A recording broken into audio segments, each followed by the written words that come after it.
के सोर होलो गौआ आगे तोर होलो बउआ के सोर होलो गौआ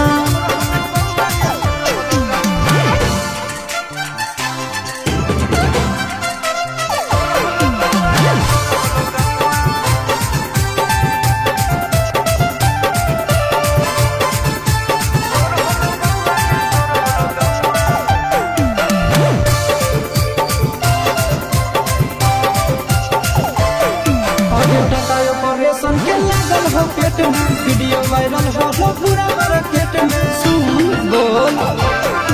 अरे बेटी ही रे इज्जत दर घर के पापा दीदा कैले है शादी करके अबे खेते से चली ले भगदड़ के कौआ खेते से चली ले भगदड़ के कौआ आगे तोर होलो बउआ के सोर होलो गौआ अरे चुप रहा आगे तोर होलो बउआ के सोर होलो गौआ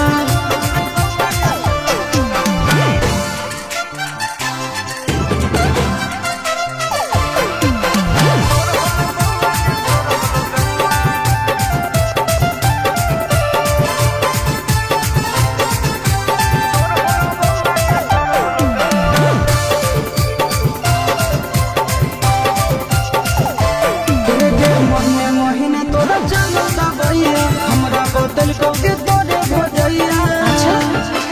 आगे हेरिया सिसवा ने कल बाबा बाबा जीवन में निकल आई काम आगे चिंटू चुमल गौगे गाल चमकौआ चिंटू चुमल गौगे गाल चमकौआ आगे तोर होलो बउआ के सोर होलो गौआ